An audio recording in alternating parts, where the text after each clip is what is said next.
answer wouldn't be a reasonable estimation because apparently we can see here that there are more than 10 die in this bag.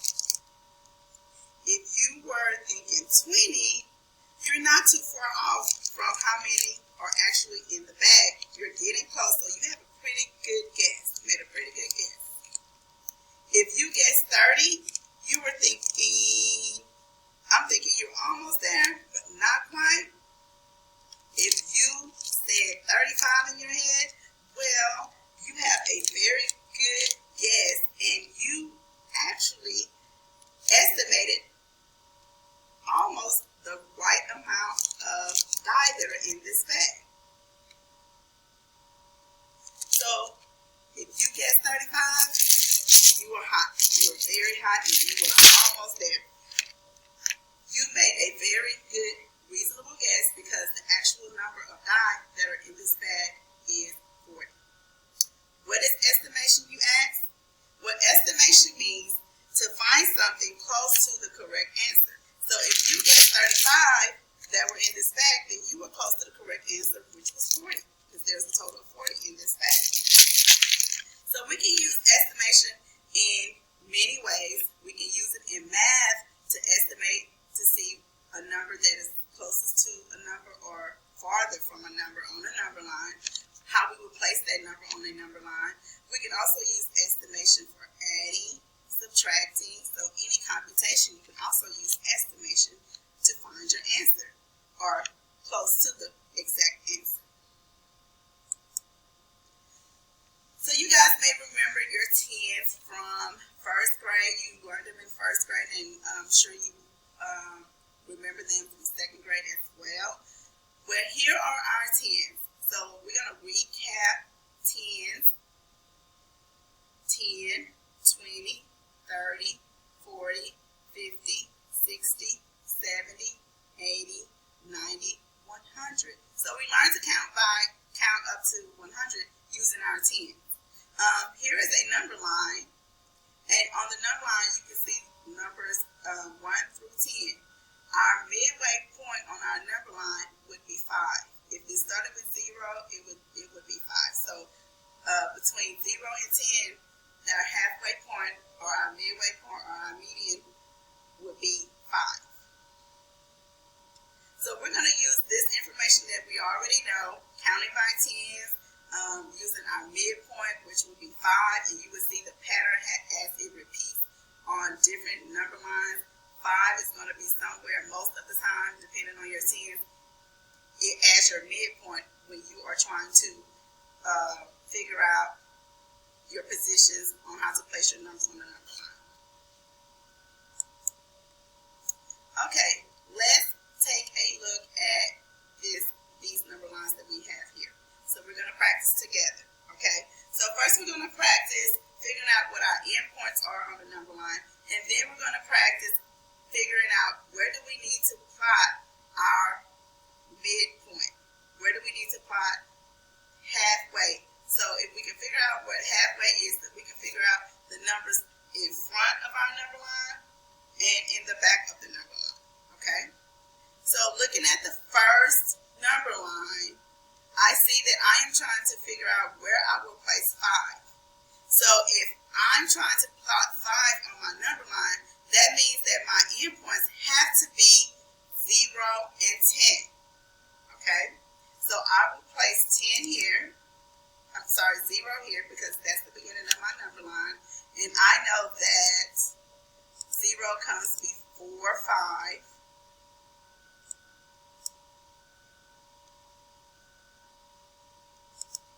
And I'm going to place 10 here because I know that 10 comes after 5.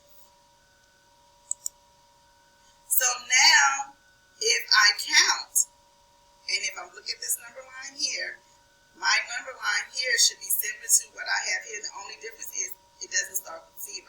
So here would be 0, 1, 2, 3, 4, 5, 6, 7, 8, 9, 10. So I need to plot 5 right here on my number line. So that is halfway between 0 and 10, 5. Okay? I'm going to give you a moment, and I want you to take a look at the second one and see if you can figure out what our endpoints would be. Now, a good way to look at it is think about your place value. What digits do you have in your place value? You have a 5 in the ones place, and you also have a 1 in the tens place. So that should be your clue right there that I'm probably going to have a number that's a 10 in the beginning, in front of my number line. And at the end, since I know if I'm starting counting by 10, then my next 10 should be 20. Okay? So let's look. So if I count 10, 11, 12, 13, 14, 15, 16, 17, 18, 19, 20. My endpoints are 10, so I will place 10 here, and 20 here. So that means that halfway between 10 and 20 is 15. And so now you should start to see a pattern. In the first number line, 0 to 10, halfway was 5. In the second number line that we have here, our endpoints are 10 to 20, so halfway is 15. So now we have another number line.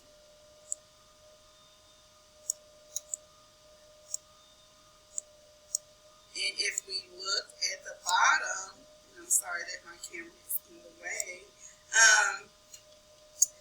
we should see that we have a 6 and a 5. So we already know, just based on the information that we used in our previous number lines, that our midpoint is going to have a 5 in the ones place.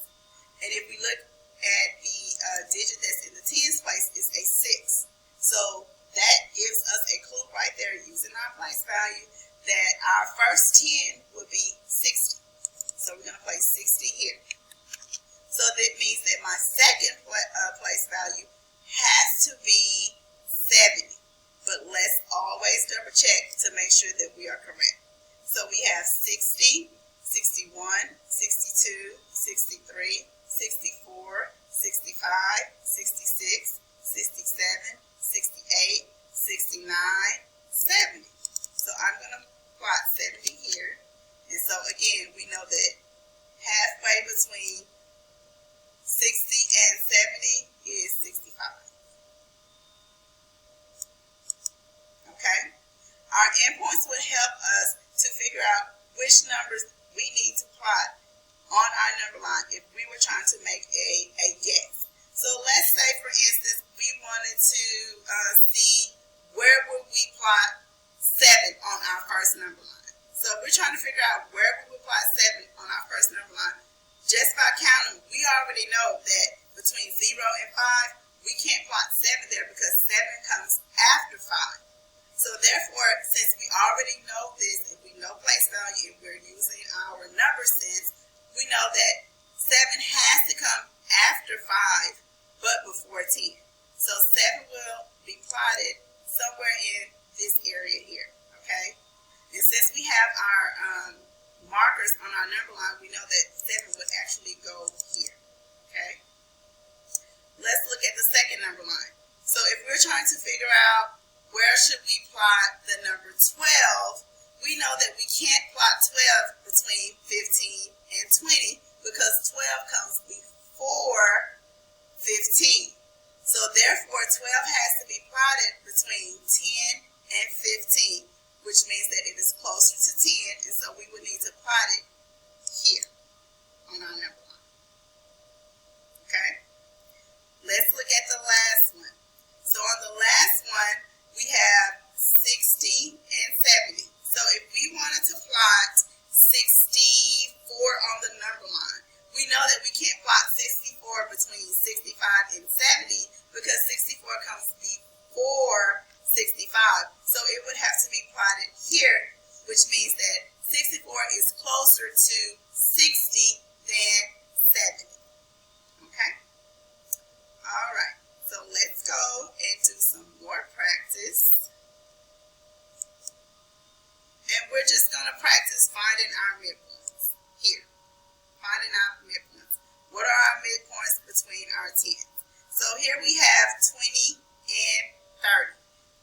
already know that since we have two tens, more than likely it's going to have a midpoint of 5 in the ones place.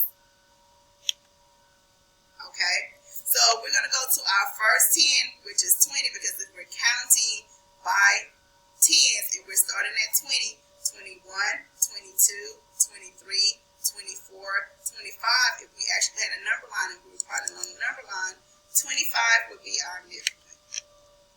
So we're going to write 25. So I'm going to give you a few minutes to work a few of these in your math journal, and then we're going to come back and see what our midpoints are. Okay, now that you've had a little time to practice, let's go over the midpoints for the rest of the problems. So here it would be 15, here 45, 65. So this problem is a little bit different, but if you actually draw a number line out and you start at 65, you end your endpoint at 75, you will see halfway would be 70. Here would be 40. 85, and I'm sorry I have it duplicate, so we'll just put 85 again. 100. And the numbers, I'm going to change this. That was why I would edit this, because it should have been at least, oh no, this one. This is fine. So it should be 135, 150, and here will be 350. Identifying the midpoints on the number line is going to be very, very helpful when you are trying to figure out which number is closer or nearest to another number, and it's also going to help you to locate the positions on the number line where you will plot your numbers that you're trying to round. Okay, so now you're going to practice. So here, you're going to practice plotting the numbers on the number line and plotting your midpoints on the number line. So we're going to do this together. So we have 10, 20, so we're going to practice plotting, and so 15 will be our midpoint. Sorry.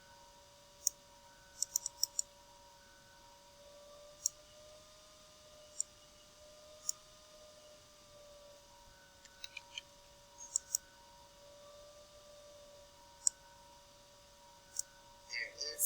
Okay, so for 20 and 30, halfway between 20 and 30 is 35.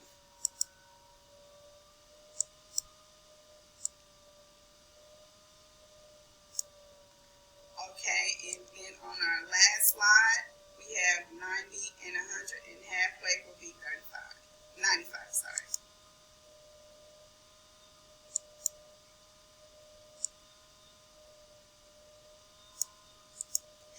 Okay, now you're going to practice.